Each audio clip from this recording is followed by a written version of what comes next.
This weekend over in London, Sonny Edwards will be defending his IBF Flyweight title against Andres Campos. This fight was actually supposed to be against Bam Rodriguez, or not was supposed to be against Bam, but it was lined up to be up against Bam, but he broke his jaw in his last fight, so they had to find a new opponent for this. But before we get into it, welcome back to All Takes No Whiffs. I'm Alex, and that's Christian. But I'm really honestly looking forward to Sonny Edwards and him being able to fight in his hometown and defending his title in his hometown. I think that's super exciting for him, and I know he's looking forward to it. Yeah, honestly, with Sonny Edwards, I'm very familiar with him on Twitter, but at the same time, he's not like one of those social media kind of guys. But I think he's a solid fighter, very technical fighter, especially at these lightweight classes. So Good footwork. yeah, Footwork. yeah, I would definitely say footwork is a plus. And yeah, the only thing is he's in these lighter weight classes, so there's not too many names that he can really match up with. Obviously, there's Bam. He's doing what he's got to do right now. But Andres Campos, for example, like he's not really posing too much of a threat to Sonny Edwards. Solid resume, to be honest. Same amount of knockouts as Edwards, but I just don't think skill wise he's necessarily on the same level. But at the same time, speed is the game at these lightweight classes because that's what they're all about. So if Campbell's could come through in good shape and crisp, I don't know. He could definitely make this entertaining for Sonny, but at the same time, I'm not really expecting that.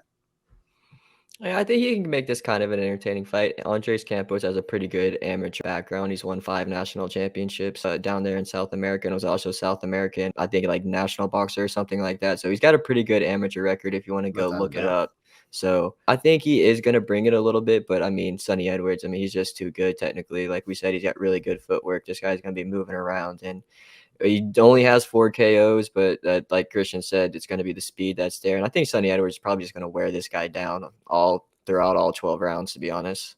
Yeah, I would have to agree with that, honestly. And with 8 KOs combined between the two fighters, I think it is safe to say this is probably going to go to the final bell.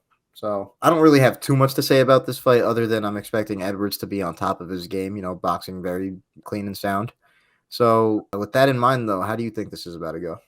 So, I mean, kind of like what I just said, I just think he's going to box him down, wear him Mm, down over 12 rounds. He's going to be in his hometown, so hopefully he's going to be wanting to put on a show too. So I wouldn't be surprised if see a knockdown at some point in this fight. I would probably say mid-fight there's going to be a knockdown by Edwards. So I definitely think this is going to be a unanimous decision. I think Edwards is just an all-around better boxer, and he's been really good down at this division in flyweight. It just kind of sucks that there's not that many top level fighters down there. It was very unfortunate. I really wanted to see him fight Bam, to be honest. I think that would have been a good fight, but mm. um, In due time. I think this guy's gonna probably have to move up at some point.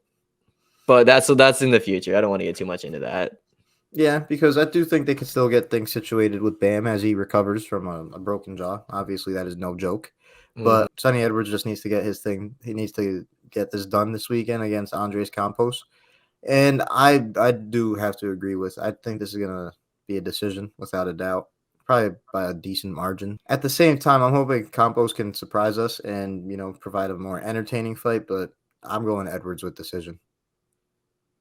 Oh, yeah, that's probably the safe bet, to be honest. I mean, like we said, Mm-hmm. 8 knockouts between 34 bouts between these two guys at the professional level. So probably a pretty good guess, and I'm right Yeah. there with you too. But should also be a pretty good fight. And there's some really good fights on the undercard too. I see Muhammad Ali is scrolling down there on the list right now. That's very interesting. When I saw that, Mm-hmm. it's not the actual Muhammad Ali. He hasn't come He back. reincarnated, guys. But that would It's be really yeah. cool if he did. But should be a super solid undercard. There's a couple people making their hometown debut too, I think. So should be a really good fight over there in the UK. Should be around 2 p.m. over here in the US Eastern time. So look forward to it. Yeah, I think with how solid the undercard is, and even though the main event isn't the craziest thing, it's going to be solid for sure. The zone card. It's going to be a really nice card. I feel like for the diehard boxing fans in a sense. They want to see some bright new names. They want to see some guys at the lighter weight classes that don't get as much buzz in the overall boxing scene. So yeah, this is going to be a solid DAZN card. It's going to be a sleeper card, I feel like, but don't sleep on it. Make sure to tune into it. And like Christian said, this card is on DAZN. This is not the only card on DAZN this day. Jaime Munguia versus Sergey Devervinchenko. Yeah. I don't know if I got it right, but I think I actually got that right. But that card will be on DAZN too, and that's over here in the US. So that'll be later that night for us over here in the US. So look forward to that. But until then, peace. Peace.